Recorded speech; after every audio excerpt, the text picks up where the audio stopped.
For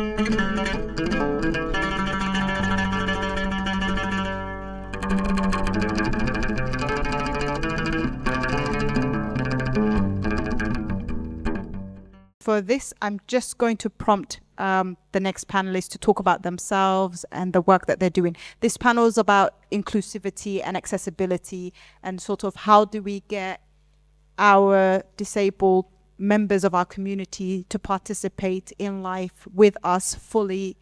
And a lot of the people sitting here are activists to make that happen. And as Hawa said, now there has been improvements in the Somali community, but we still have a long way to go. So I would like to pivot to Fatima or Fatima? Fatima. I already introduced Fatima and her clothing line for wheelchair people. So I'm just going to invite her to talk to us a little bit about the work that she's been doing. Welcome. Assalamu alaikum. My name is Fatima Farah. I'm the founder of Fatima Clothing. And I also work with a charity called Let's Make Noise. Well, I wasn't born disabled. I became disabled 14 years ago due to meningitis. And they say if life gives you lemon, you make lemonade. So because I could not have anything to wear, I decided, rather my mother, may God bless her soul, encouraged me to make clothes for myself because I want to look flamboyant, I want to look amazing, I want a lot of colors in my life because I'm a Somali woman. So I had to go to the drawing board and I started drawing, and I had a competition with young designers, and I became the first person in the world to do adaptive wear and to take 6 wheelchair models to London Fashion Week.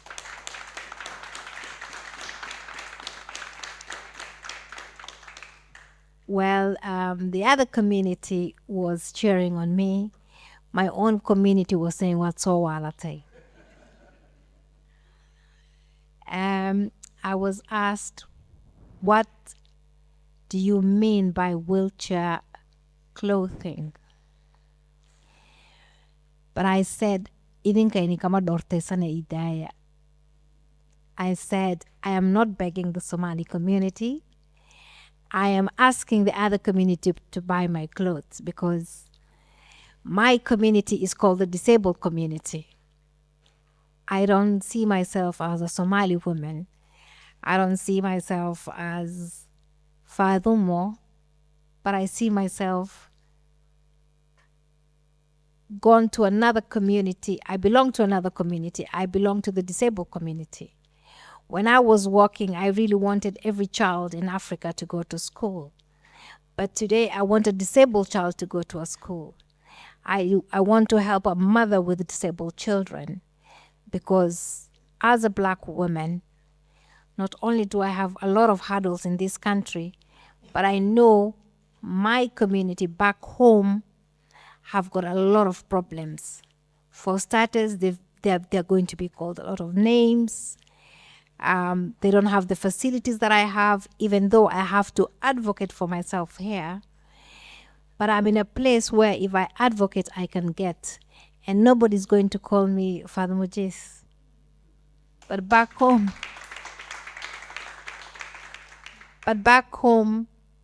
Allah just, look at the disabled person. I went to a wedding, the first time I ever went to a wedding. Apparently, I'm told I'm the first Somali disabled woman to go to a wedding. And I go to a wedding and everybody says, Allah miskin tanaf bayleda, Allah firi. Instead of people enjoying the wedding, I became the wedding. I was like, people who knew me, people who came for help when I was walking, people who came to my office were saying, Allah, wali naf bayleda, wali makosan. So Dunidas Bankunol na we're in a life where I was featured in Vogue and Cosmopolitan. In the wider community, I'm told I'm very successful. But in the Somali community, everybody will tell me, "Walala ilahigaaga u noqo, waxaana sameynaysa iska jooji." Designing clothes is like a taboo because I'm a disabled woman. It's very unfortunate. I work with an organization called Let's Make Noise, and we work with young children with disabilities and adults with disabilities. When you start working with children with disabilities or with family who've got children with disability, you truly understand what kind of community we come from. And I'm sure Dr. Hashim here will support me on that. We have a community that fathers have run away from. I'm sorry, nimanka Somali daigarali ahadan. Mostly when a family is blessed with a disabled child, the marriage breaks. I don't know why, but the mother is left alone. We take these children, for example, to Chessington, and you only see mothers with children. You see a mother with 2 disabled boys who are adults. They need a father. They need somebody, a mentor. This poor woman has struggled with these children from when they were babies. And when I ask, "Awe Abohot?" they say he left. And it's not one woman. You will see like 20 women and their husbands have left them. We as a Somali community or as a Black community, we really need to think and we really need to educate ourselves. The education has to start from our homes. Gurya ayaga. Somalido Islam we're Muslims. And this child that you're bringing into this world that God blessed you with, one day you're going to be asked by the Almighty, why did you desert this child? We need to educate ourselves. We need to embrace the disability that God has given us.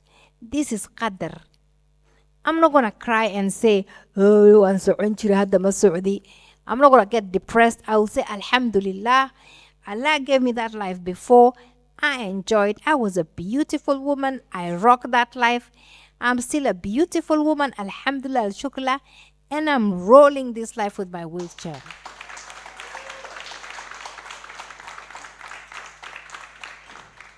Thank you. People call my husband a hero.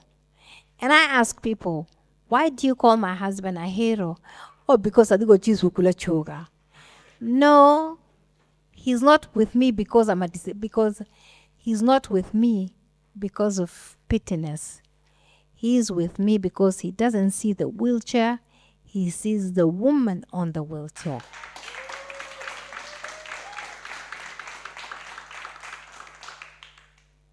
When we stop seeing the wheelchair and we see the person, then we go very far.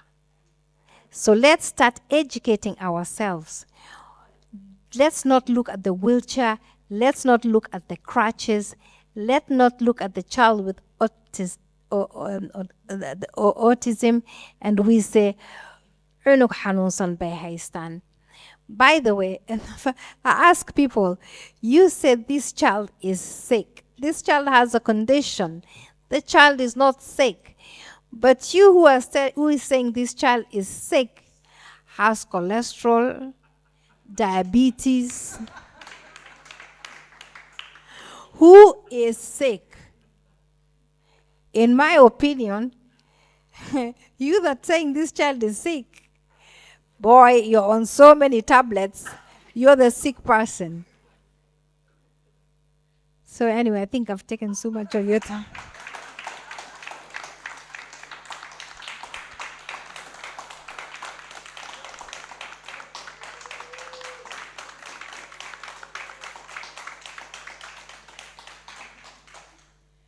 I'm so pleased to be hosting this panel.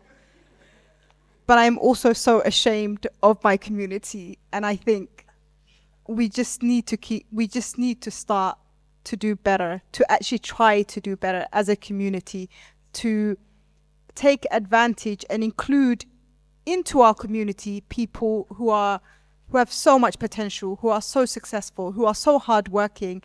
And just listening to Fatima, I wanted to crawl under the table and hide, because it's horrific confronting our own prejudice and how we are treating members of our own community.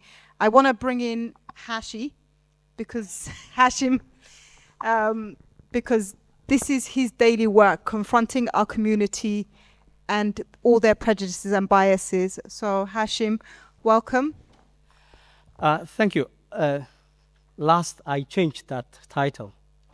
I do now. I don't care what other person thinks or do not think. I can change their mindset. I don't want to invest my energy on them. They don't deserve my energy. But who does deserve my energy are fellow parents who've been beaten, who've been bullied, who've been called names, who think that they are all that and now are hiding behind the closed doors. Those are my people now.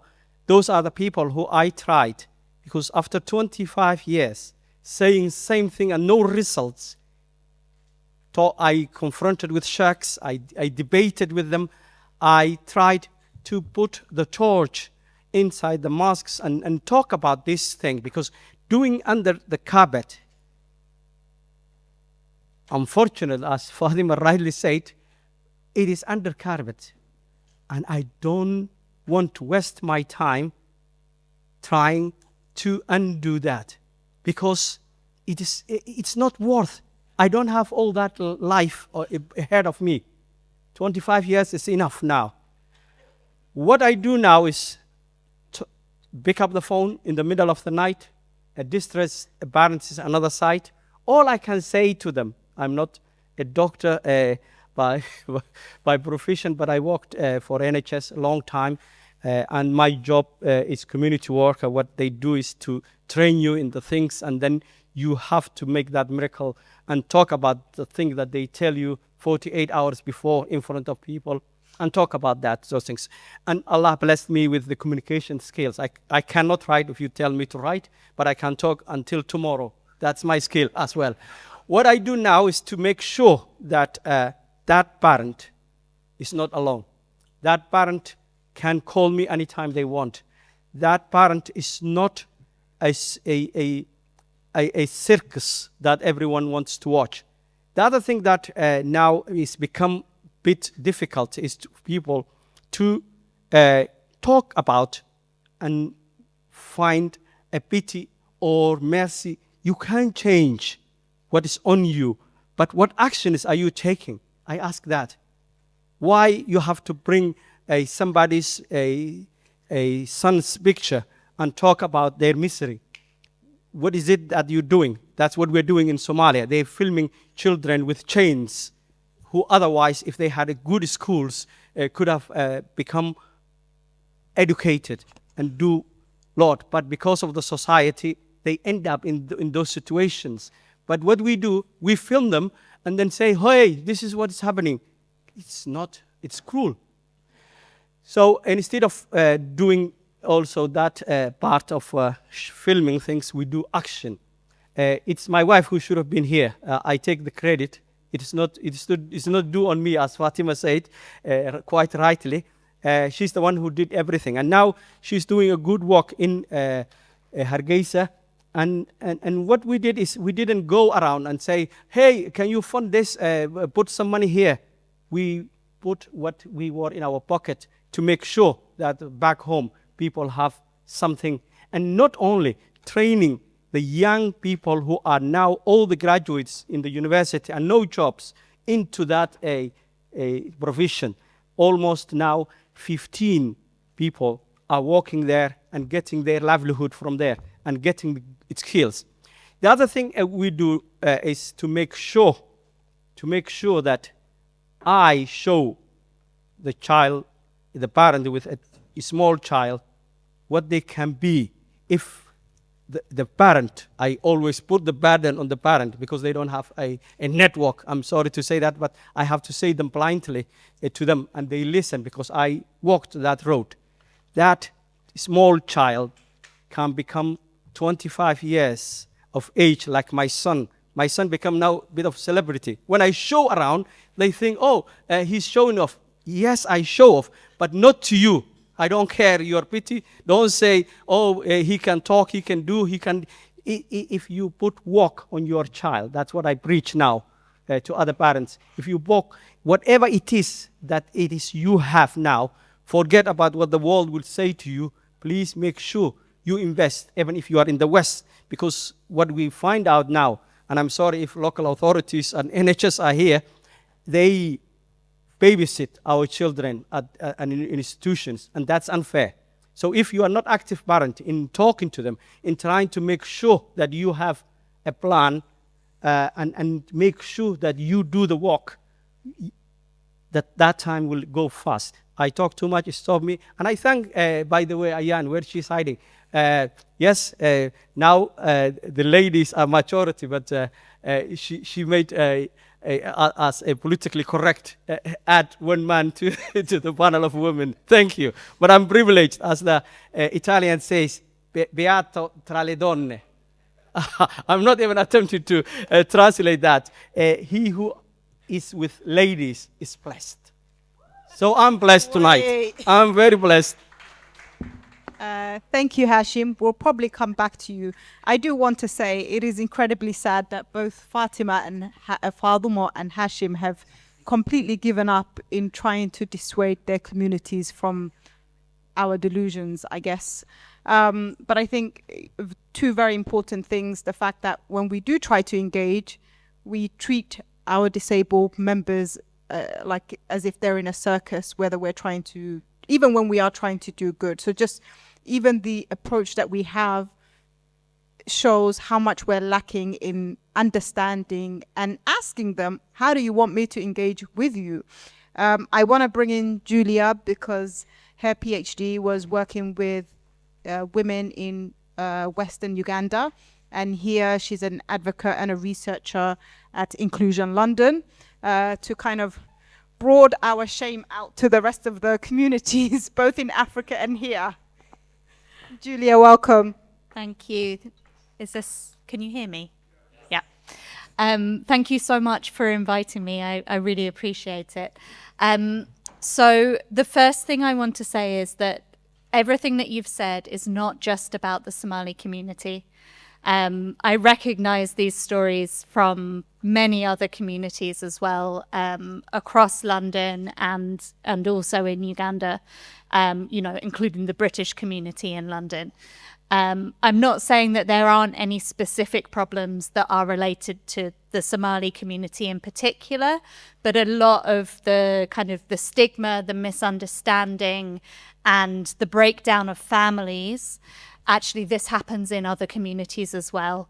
And one of the things that's a kind of a constant feature of this problem is lack of resources. And so, in the UK, even though in many ways we have a lot more resources than in other places in the world, we have had years of the government cutting funding for services for disabled people. We used to have better services than we do now. And as a result of that, it means that we have situations like you have just been talking about, where disabled children and young people in kind of institutions run by the state in the UK are just being babysat, and no one's really trying to teach them. No one's trying to help them to develop into what they can be. So that was just what I wanted to start with, because I know that this is heavy, what people have been talking about. And just to kind of not to take away from that, that's still very much the message, but just to say that it does happen in other communities as well. It isn't just the Somali community. So I work for an organisation called Inclusion London, which is a disabled people's organization. And what that means is that it is run and led by disabled people ourselves. So the kind of criteria, how you have to qualify to be a disabled people's organization, you have to have a board of trustees, because we're set up as a charity, and at least 50% of that board, no, at least 75% of that board must be disabled people themselves. And the staff members, at least 50% of the staff members must be disabled people also. In the organization that I work in, it's pretty much 100% on the board and 100% of staff are disabled people. And the reason that I wanted to talk about this to you is that we start to see something very different happening when disabled people are in charge. When disabled people are getting to make the decisions about what the organization is doing.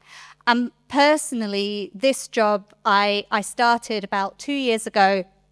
I have been disabled since I was in my early 20s. Like Fatima, I was not born disabled, but I became disabled when I was in my early 20s. So I've had many jobs in other organizations, and really I can't tell you how different it is working for an organization where everybody is disabled, because you end up in a situation where you're just not having to explain yourself all the time because everybody already gets it. Everybody already understands. So the other thing that I wanted to say is that within so there are organisations like ours across London and across the UK as well, other disabled people's organisations, and all around the world. But we haven't got everything right either.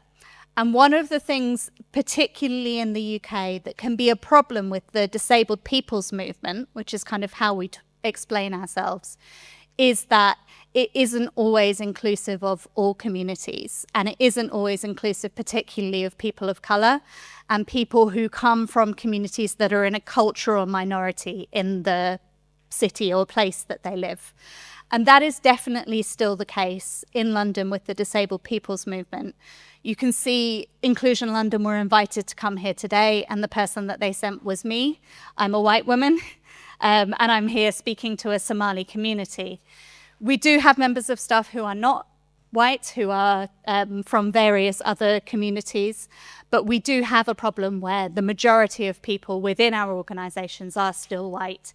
And so there's work to be done around inclusion from the point of view of communities, but there's also work to be done around inclusion for disabled people's organisations as well, in terms of other dimensions of inclusion. And that's something that, as Inclusion London, we're trying to actively work on. And I guess just to say to those of you who are here today who identify as disabled people, I'd love to talk to you. Some of you will already be working in disabled people's organisations and may already know about Inclusion London. But if you don't, I'd love to talk to you more about the work that we do and how you want to get engaged. I'm going to stop there, but I'd be really interested to kind of answer questions later if anybody wants to know more about the work, or alternatively about the work that I did in Uganda, which was research with disabled people's organisations in Uganda.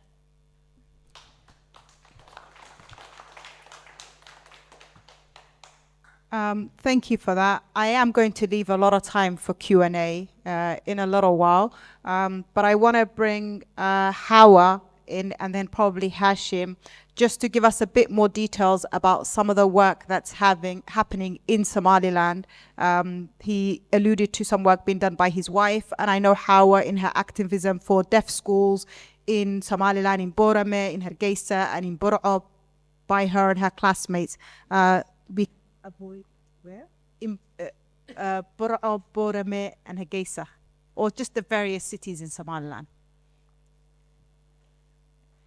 So we'll get a little update on that. And then I was thinking as Julia was speaking that I think this is the third year that we've done an event as part of Somali Week Festival where we've talked about kind of access to disability or our giving access to our community. Actually, probably more than that. 5 years? 5 years. And I was just thinking, I think I might live long enough to see an event that is exclusively organized by members of the community for their own community as part of Somali Week. And that is kind of the aspiration of where we would want to get to as a community and as an organization. Just kind of reflective as Julia was talking about, an able-bodied person like me having to, prepare events and think of, what should this community do when there are clearly organizations and people who are doing this for this community. Hawa, if you want to go first, and then Hashim.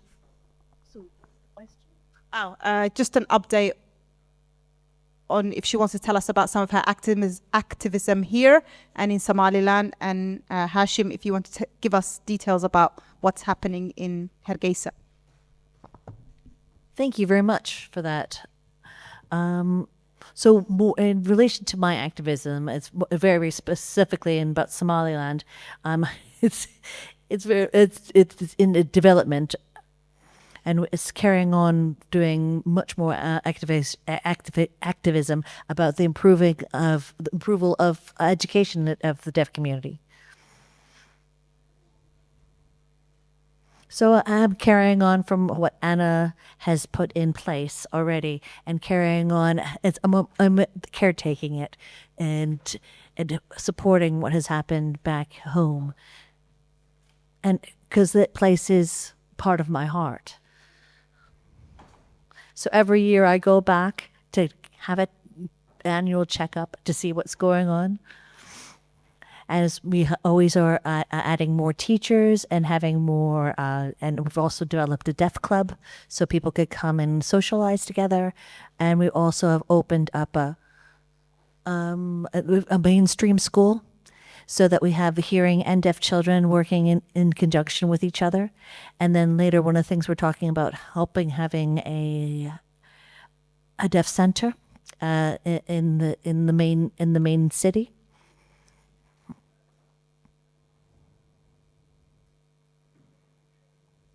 And we're also going to be doing training with the teaching and with the teachers, and carrying on creating make a noise.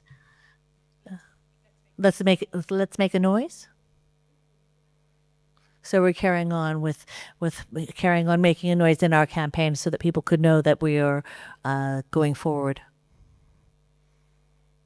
We're also training 2 interpreters currently, and 2 additional interpreters, and having them go out to various areas. So as we said, we mentioned we have the deaf school, but we don't have enough deaf students because unfortunately we had a few people pass away, and there has been a decline in that. So we have invested in mainstream schools. Thank you. And I want to say, when I met Hawa in Hargeisa and she gave me a copy of the book, I met with her 3 other people. One of them was a young abled kid, her niece, I think, who her and her sister taught the sign language to, and who was now interpreting or translating between me and Hawa and her mom. And she was like 9 or 10 years old, mashallah. Hashim. Thank you very much. I get emotional when I talk about these things. Forgive me if I said something that I might have upset some people when I was speaking earlier, but I'm known to speak freely, and it is one thing that I keep saying. We in the disabled community, whether it's autism or anything, we are there.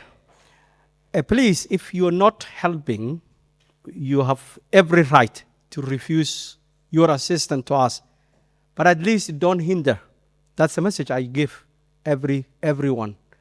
Don't hinder, just keep quiet. Keep quiet, don't worry.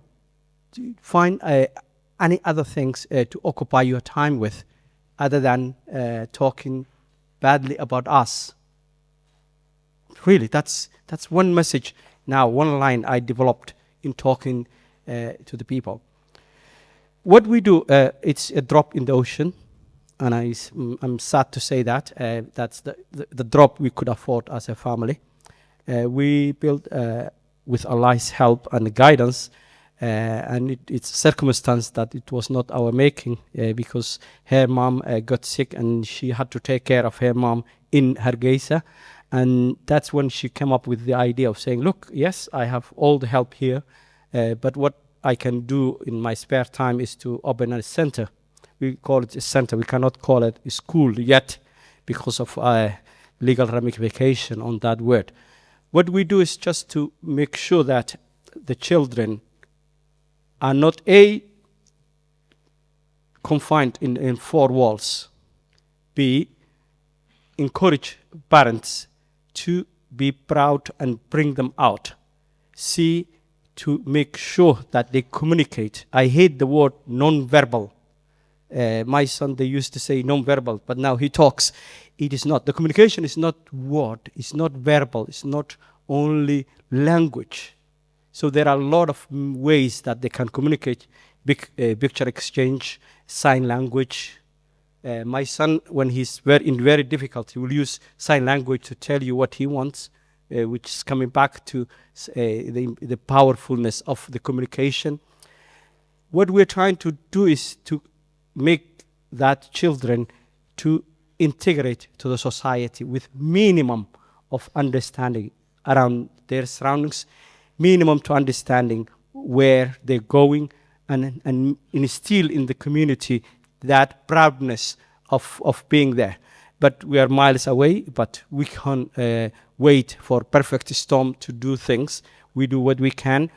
What we do also is to make sure that the young people, we have tons of them, this 70% of our young people out there are less than 23 of age. What they're going to do?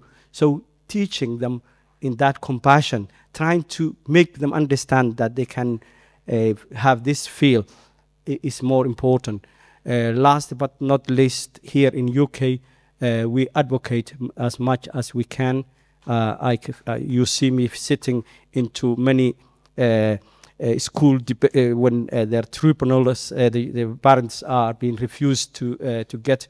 And what I find out is that in any community, it's not only Somali community, the back end order, we are the last, because we cannot say and articulate what we think. And I use my skills of 25 years to go into there and also challenge the politicians when they are not doing what they're supposed to do. And I'm sad to say that the current government is trying to get rid of ECHP. It's called Educational Healthcare Plan, which was a legal document, which is legal document abiding the local authorities to give this young person, this child, an education according to their ability. And that they are trying to scrap now. And it has become a society where the resources are so scarce and we're losing out. As the, other previous people were saying, the development was cut. Now they're cutting in here the vulnerable people's things that they are their lifeline, and that's a sad society to be in. And I'm also active in that role, and I take any politician you bring in, whoever they are, and debate with this subject. I'm very much passionate. But I seek your pardon if I upsetted you with my very colorful language. Thank you. Thank you. Please never apologize. I think it should be as colorful and as forceful as possible, and we have to get used to not apologizing for it, because as you said, you guys have been speaking for 20, 30, maybe even 40 years. So it maybe being colorful is where we should be at now. Thank you for that. Fatima, I think we never mentioned where we can find your clothes. I sell my clothes online at fatima.com, fatimaclothing.com. Please check it out. I see Safi, I think that is Safi in the audience from WIT, who supported this event and partnered with Kate to make it happen. So thank you to WIT. And Safi, I don't know if you'd like to contribute and say something. I did not plan for this, but anything that Ayan does, Allahumma barik, is absolutely amazing. You are a champion for our community, you uplift our community, you empower us. And so a massive round of applause for Ayan first. And then I want to say thank you to the people that have participated. And I think the topic is so important because we do park our children up when they've got SEND or special needs.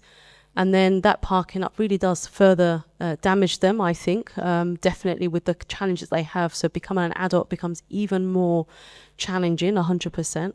As an organisation, Women's Inclusive Team, and deliberately we've sponsored this event. We sponsor different events, but this one because we have what's called Mangar, which Hashim knows very well. And it's for children who are neurodiverse. Absolutely, neurodiversions. And the reason being is because we have extremely high numbers when we look at research, and research is so important. There's lots of research being done, but community intelligence, before the professors told us we have a problem or an issue, the community knew. And sadly, a lot of us in my age, when we grew up in London, primary school, secondary school, we weren't given the support. And we also know when a child has support, they do ever so well when they have gadgets or they have tools to be able to be uplifted and not parked up. Definitely in my age, kids were left at home and weren't able to participate. So I really appreciate Ayan every year, I guess, bring in our community as a whole. So thank you for the participants, and I look forward to the rest of Somali Week, inshallah. Thank you, Safia, for that. Okay, I'm gonna, a huge thank you to all my panelists. I'm gonna give each of them just a final concluding remark. They can either teach us a sign language or say something, or just to conclude. It's been a very insightful evening. I cannot thank you enough for sharing your time, your experience, and your views with us. We'll start with Hashim and we'll go this way. Thank you very much.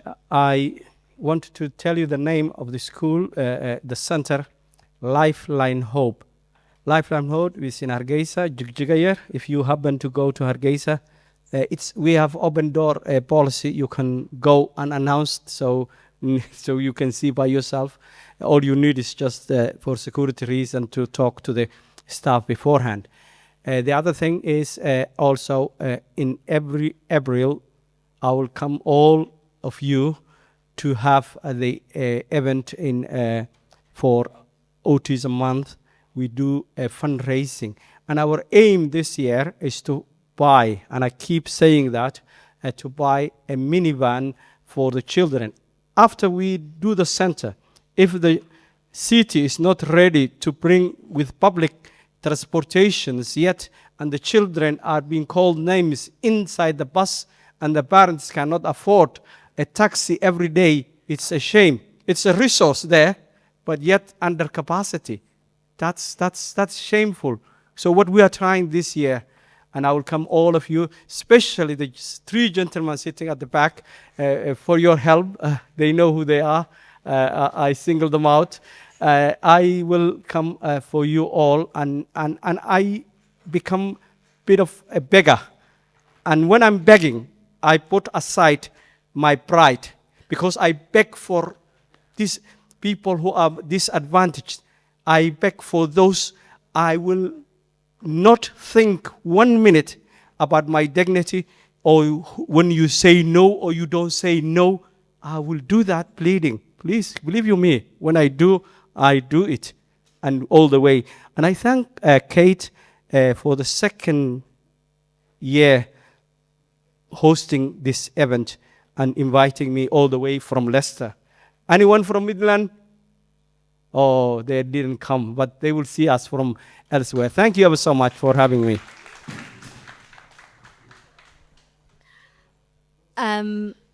So my last word, I just wanted to reiterate what you have said. Thank you to the interpreters. It's a hard job. And really to encourage everybody to learn sign language, because the biggest thing that can be done for the inclusion of deaf people within wider society is for hearing people to learn sign language. And that's, you know, it can be really transformative. And this is one of the things that I saw when I did my research in Uganda. The particular group that I was working with, everybody in the group knew Ugandan Sign Language. And that meant that deaf women could be fully integrated in the group in a way that didn't happen in other places. So if you get a chance to learn sign language, do it.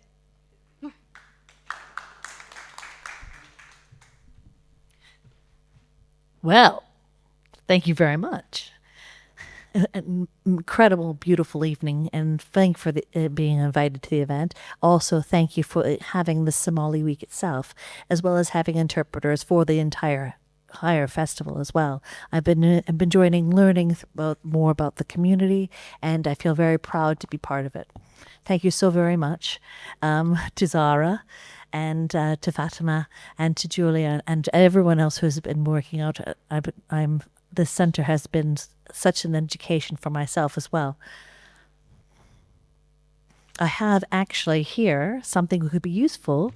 It is a BSL alphabet for all of you could sit and learn how to fingerspell some of your own names or whatever.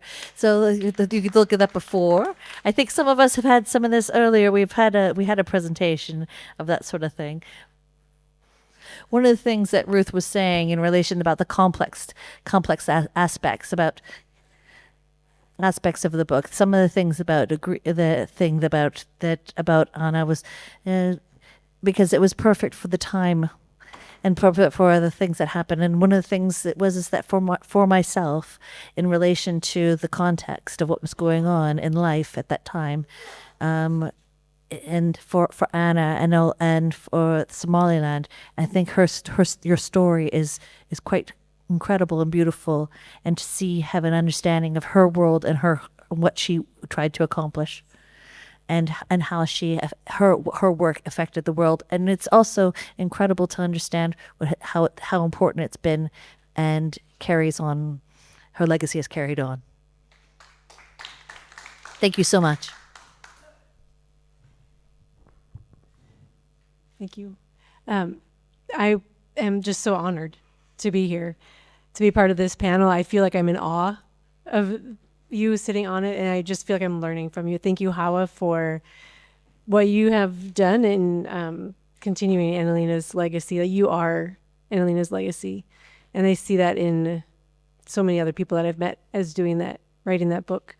So I think a word to all of us, I would like to encourage all of us to do things like Annalena did. Like I said, I'm not going to go all the way and live on a blanket like she did, but we can work harder to love each other better and to take care of each other well.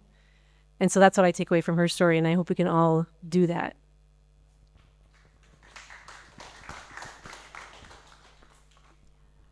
For me,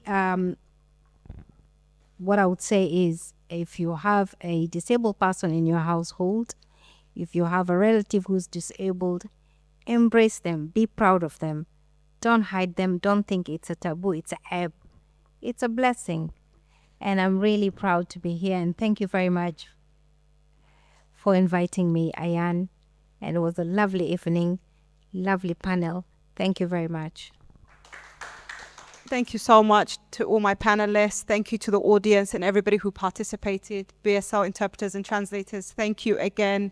And this is good evening, good night. Please look through the box.